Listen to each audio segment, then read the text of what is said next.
다 살펴보게 되었습니다. 지지난주 말씀 드렸습니다만 요나가 니느웨에 와서 회개하라, 회개하지 않으면 40일이 지나서 니느웨가 멸망당할 것이다 하고 외쳤습니다. 그러자 아주 놀라운 일이 일어났습니다. 왕으로부터 시작해서 가축에 이르기까지 금식하며 하나님 앞에 회개하는 모습을 보였습니다. 이 모습을 보고 하나님께서 두 번째 기회를 주셨죠.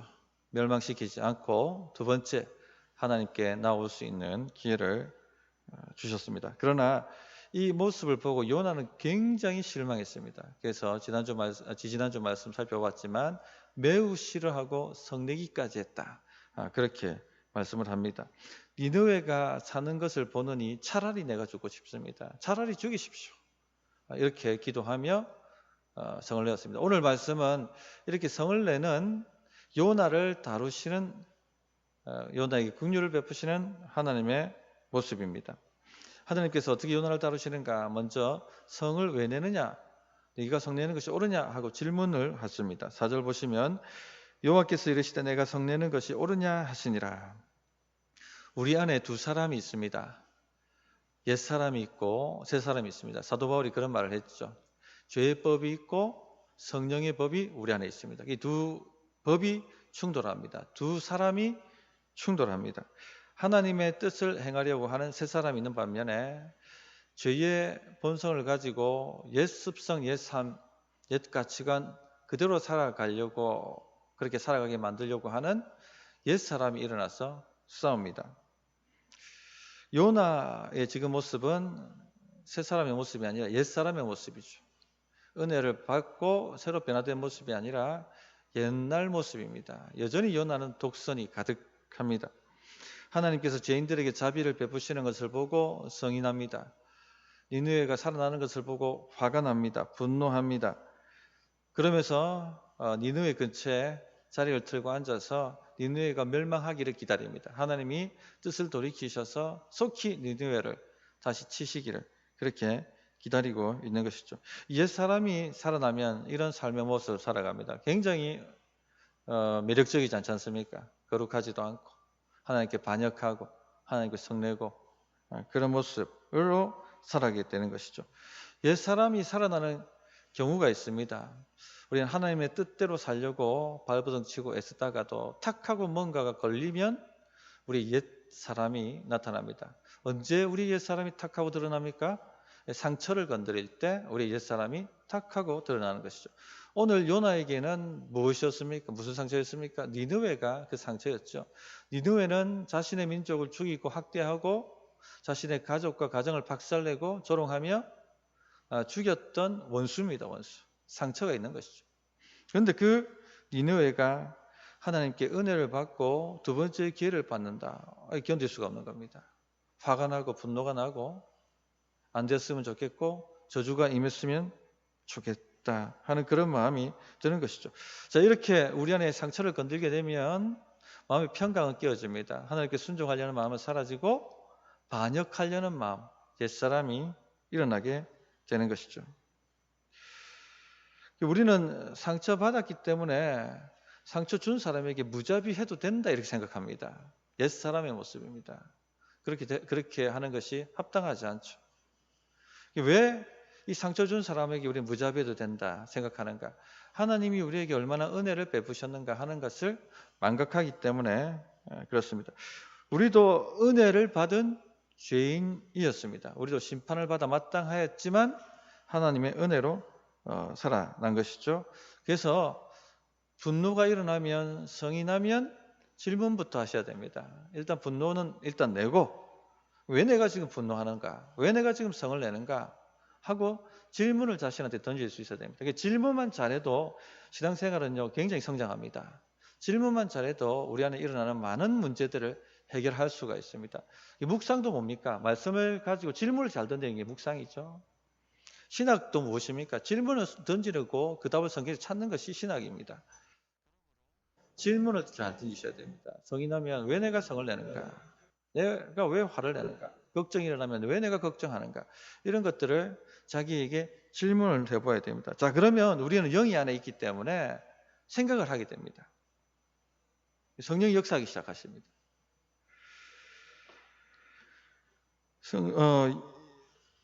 하나님께서 그래서 요나에게 질문부터 하시죠. 내가 성내는 것이 옳으냐? 성도님들 어떻게 생각하십니까? 요나가 성내는 것이 옳다고 생각합니까? 요나가 성내는 것이 합당하다 생각이 드십니까? 앞서 우리가 살펴봤지만 요나는 하나님의 폭풍 가운데 은혜로 구원받은 사람입니다. 하나님의 명령을 거역하고 하나님의 말씀의 자리를 떠났고 사명의 자리를 떠났습니다. 그죠? 낮아져서 물고기 뱃속까지 들어가는 심판을 받았습니다. 하나님께서 너는 더 이상 안 되겠다. 내가 달아보았는데 너는 정말로 안 되겠다. 그렇게 하나님이 판단하셨다면 거기로서 요나는 음부에 갇혀서 끝나고 말았을 것입니다. 그런데 하나님께서 요나에게 두 번째 기회를 주시지 않습니까? 하나님의 긍휼이죠. 자비입니다. 요나가 잘했기 때문에 잘났기 때문에 주는 은총이 아닙니다. 요나는 한 것이 없고 요나는 죄만 가득 지었지만 반역했지만 하나님께서 요나에게 그냥 자비를 베푸신 것입니다. 두 번째 기회를 주셨습니다. 그러자 요나가 회개하고 주님 앞에 돌아오게 된 것이죠. 그리고 사명의 자리로 돌아가게 되었습니다. 자, 근데 지금 요나는 그 자비를 잊어버렸습니다. 무자비하게 되었습니다. 자비를 잊으면 무자비하게 됩니다. 내가 상처받았기 때문에 내가 무자비해야 된다. 이렇게 생각을 하게 되는 것이죠. 그래서 자신은 의인이고 니느웨는 어떤 은총도 받아서는 안 될, 멸망당해야 될 죄인이다. 이렇게 사형 선고를 내린 것입니다. 우리가 성을 낼 때는요, 많은 경우 하나님을 망각하기 때문에 성질이 납니다. 성이 납니다. 성 내시는 분들은 하나님의 은혜를 흘려버립니다. 은혜를 망각했기 때문에, 은혜를 쏟았기 때문에 성질이 나는 것입니다. 우리가 사는 세상은 사람과 더불어 살기 때문에 반드시 갈등 요소가 생길 수밖에 없죠. 또 상처 주고 상처를 받을 수밖에 없습니다. 그래서 분노가 일어나고 무자비하게 하게 되고 은근히 안 되기를 바라고 저주가 발설되고 그런 마음들이 올라오게 되어 있습니다. 그러므로 질문하십시오. 내가 성 내는 것이 옳은가? 이번 한 주간에 성을 내신 적이 있습니까? 그럼 질문을 해보십시오. 내가 왜 성을 내는가? 내가 왜 분노하는가? 계속적으로 나의 분노를 건드리는 것이 있다면 왜 내가 분노하는가? 그걸 생각해 봐야 됩니다. 우리에게 붙여주신 사람들 가운데 분노 유발자들이 있지 않습니까? 그런 분들은 계속 지속적으로 우리를 분노시키거든요. 그럼 질문해야 됩니다. 왜 내가 분노하는가? 이렇게 질문해 봐야 되겠죠. 그러면 답이 딱 나옵니다. 나는 옳았고 그는 틀렸다라고 생각하기 때문에 분노가 일어나는 것이죠. 그럼 나는 은혜를 망각한 사람입니다. 나는 하나님께 은혜 받았다 하는 것을 망각하기 때문에 성질이 나는 것입니다. 나도 두 번째 기회를 받은 사람이고 나도 자주 실수하고 나도 자주 엎어지지만 하나님이 계속해서 나에게 자비를 베푸시고 다시 두 번째 기회, 세 번째 기회, 네 번째 기회 이렇게 주시는 그런 은혜를 받은 사람인데 하고 질문하게 되면 생각이 나게 되어 있습니다. 그래서 이것을 벗어날 수가 있는 것이죠. 요즘 그 차 운전을 많이 하고 차 운전 안 하시는 분이 거의 없지 않습니까? 좀 이 차 운전하면서 이 스트레스를 많이 받는다지 않습니까? 갑자기 끼어드는 사람, 보복 운전하는 사람, 이것 때문에 사람까지 죽일 정도로 심각한 사회 문제가 되고 있는 이 세상에 살고 있습니다. 아마 다 이번 주간에도 차를 운전하시다 보면 자기도 모르게 그냥 화가 팍 하고 올라오시는 것을 경험하게 될 것입니다. 질문부터 해보십시오. 그러면요 효과가 있습니다. 내가 왜 성내야 되는가? 나도 끼어들게 해본 적이 있는데, 그죠? 예, 그러면은 많은 경우에 이 문제를 해결할 수가 있습니다. 이런 식으로 사람과의 관계에 적용을 해보시면은 굉장히 성장이 있습니다. 안정적인 사람이 되고 그렇게 될 수가 있습니다. 또 왜 성질이 납니까? 내 뜻대로 안 되기 때문에 성이 나죠. 내 뜻대로 하나님 응답 안 해주시니까, 내 뜻대로 상황을 해결해 주시고 열어주시지 않으니까 나는 화가 난 것입니다. 자, 그러면 이 화도 나는 맞고 하나님이 틀렸다고 말하는 것이거든요. 질문부터 하셔야 됩니다. 왜 내가 성내는가? 왜 하나님이 틀렸단 말인가? 하나님이 선하시지 않단 말인가? 내가 더 어렵고 하나님은 어렵지 않단 말인가? 그러면 답이 탁 나오죠. 아, 내가 지금 믿음에서 벗어났구나. 그렇게 문제를 해결하실 수가 있습니다. 그러므로 성이 난다면 질문부터 하시라 하고 말씀을 드립니다. 둘째, 하나님께서 요나에게 하나님의 자비를 더 깊이 깨닫도록 만들어 주시죠. 6절 보시면 하나님 여호와께서 박능쿨을 예비하사 요나를 가리게 하셨으니 이는 그의 머리를 위하여 그늘이 지게 하며 그의 괴로움을 면하게 하려 하심이었더라. 요나가 박능쿨로 말미암아 크게 기뻐하였더니. 자, 하나님께서 요나에게 박능쿨이 이렇게 덮이도록 은혜를 베풀어 주셨습니다. 그 무더운 그 지중해 쪽에 그 기후가 한낮에 내리쬐면 사람이 혼미해집니다. 견딜 수가 없죠. 열사병에 걸릴 수가 있습니다. 그래서 시원한 이 박능쿨 그늘이 있으면은 건조하니까 아주 시원해집니다. 하나님께서 이 박능쿨이 자라나게 하셔서 요나의 머리를 다 덮게 만들어 주셨던 것이죠. 요나가 굉장히 기뻤습니다. 아, 이제야 뭔가 일이 제대로 돌아가는구나. 드디어 하나님께서 이제 나에게 은혜를 베푸시기 시작하는구나. 드디어 하나님의 뜻이 바뀌기 시작하는구나 하고 아마 이렇게 생각을 했을 것입니다. 자, 그런데 바로 하나님이 또 벌레를 보내시죠. 그리고 박능쿨을 갉아먹게 만드십니다. 7절, 8절 보시면 하나님이 벌레를 예비하사 이튿날 새벽에 그 박능쿨을 갉아먹게 하심에 시드니라. 해가 뜰 때에 하나님이 뜨거운 동풍을 예비하셨고 해는 요나의 머리에 쪼임에 요나가 혼미하여 스스로 죽기를 구하여 이르되 사는 것보다 죽는 것이 내게 나으리라. 또 요나가 흥분해서 성질을 부립니다. 요나가 충격을 받았습니다. 도대체 되는 일이 없다. 하루 전에는 하나님의 은혜를 베푸셨구나. 일이 제대로 돌아간다. 그러다가 딱 박능쿨이 사라지니까 이것 제대로 되는 일이 없다. 왜 믿는데 삶이 이 모양 이 꼴이냐 하고 또 화를 내기 시작하는 것이죠. 너무 성질이 나서 분노하여 죽을 지경이라고 이렇게 이야기를 합니다. 자, 그러나 하나님께서 박능쿨을 가지고 요나를 이렇게 시험하시는 것은 다 뜻이 있었죠. 하나님의 긍휼과 자비를 더 깊이 깨닫게 하시기 위해서 이 박능쿨로 시험하신 것입니다. 그래서 하나님이 바로 요나에게 말씀을 하십니다. 9절 보시면 하나님이 요나에게 이르시되 내가 이 박능쿨로 말미암아 성내는 것이 어찌 옳으냐 하시니 그가 대답하되 내가 성내어 죽기까지 할지라도 옳으니이다 하니라. 10절에 여호와께서 이르시되 내가 수고도 아니하였고 재배도 아니하였고 하룻밤에 났다가 하룻밤에 말라버린 이 박능쿨을 아꼈거든.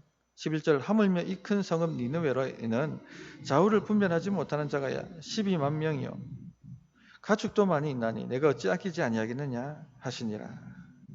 하나님께서 이 박능쿨을 가지고 요나에게 하나님의 자비와 긍휼이 얼마나 큰지 하는 것을 가르치십니다. 10절, 11절에 아꼈다 하는 말은 히브리어 말로 긍휼이라는 단어를 그대로 쓴 것입니다. 요나는 박능쿨을 긍휼히 여겼습니다. 박능쿨을 아꼈습니다. 오늘 있다 내일 지는 박능쿨을 이렇게 아끼고 박능쿨 때문에 슬펐고 박능쿨 때문에 울었고 박능쿨 때문에 성질이 났습니다. 그런데 요나, 왜 너는 사람들을 향해서 그렇게 하지 않느냐? 왜 너는 니느웨를 향해서 그렇게 하지 않느냐? 나는 니느웨 때문에 마음이 아프고 나는 니느웨 때문에 울고 있는데 왜 너는 울지 않느냐? 하고 말씀을 하시는 것입니다. 하나님의 긍휼하심은요, 추상적인 개념이 아닙니다. 분명합니다. 이 폭력적이고 죄 많은 우상을 숭배하는 니느웨, 아수르, 그들을 뭐라고 말씀하십니까? 좌우를 분별하지 못하는 사람들이라고.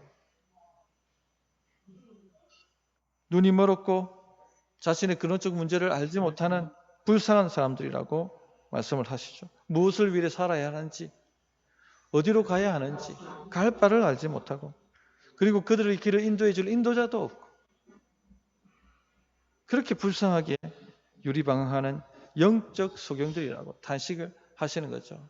하나님은 영적 소경을 바라보시면서 이 바보 같은 놈들 이렇게 말씀하시는 분이 아닙니다. 꼴 좋다.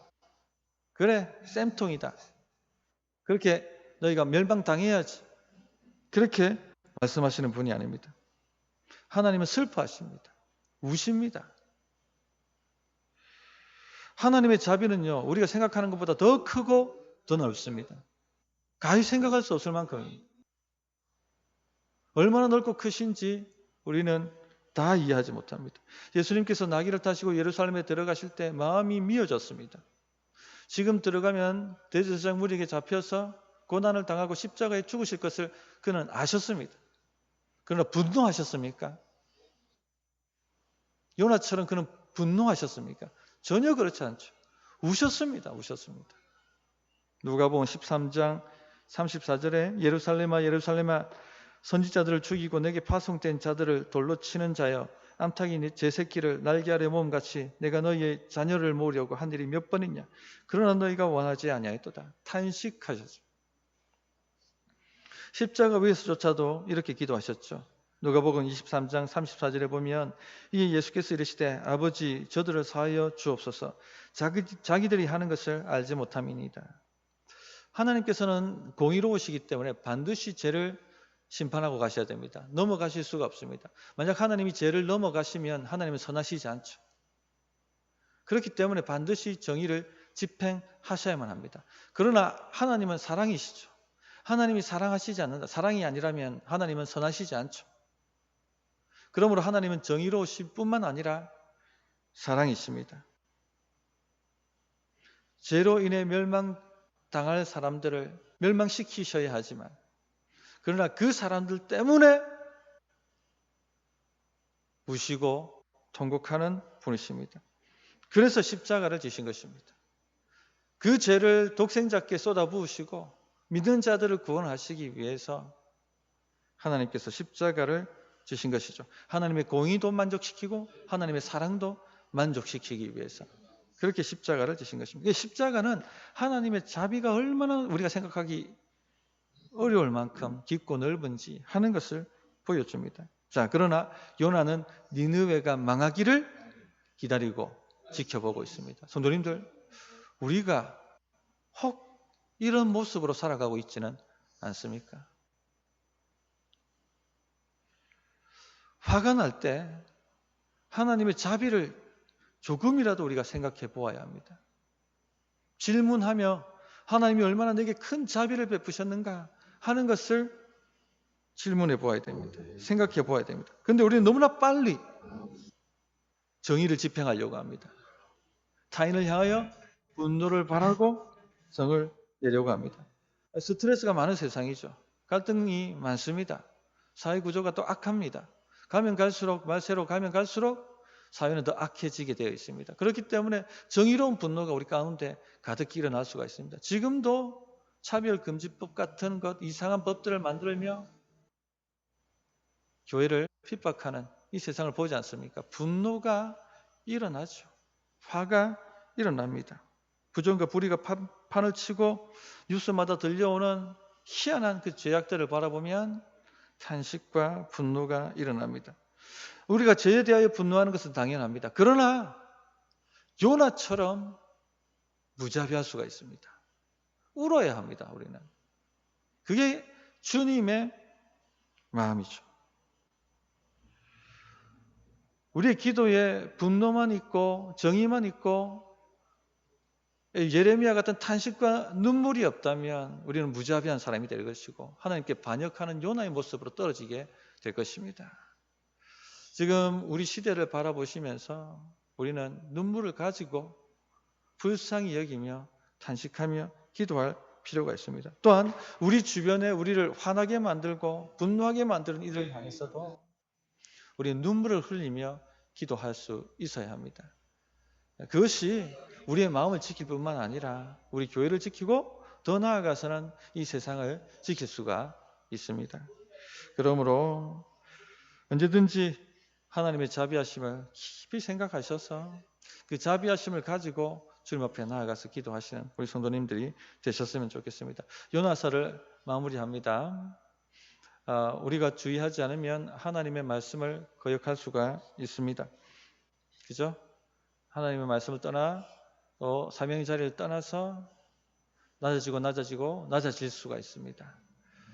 속히 회개하고 주님 앞으로 돌아올 수 있어야 되겠습니다. 뿐만 아니라 또 나는 맞고 너는 틀렸다. 이렇게 생각할 수가 있습니다. 나는 의롭고 너는 무조건 잘못되었다. 그렇게 무자비해질 수가 있습니다. 요나는요 처음부터 끝까지 무자비해졌습니다. 그러나 하나님은요, 요나에게 큰 하나님의 자비를 가르쳐 주셨습니다. 성도님들, 우리가 자비할 수만 있다면, 서로를 향해서 또 이 사회를 향해서 자비할 수만 있다면 그리스도의 엄청난 사랑이 우리를 통해서 흘러가게 될 것입니다. 말씀을 가지고 한번 기도하겠습니다. 자, 찬양 하나 하고 기도하도록 하겠습니다.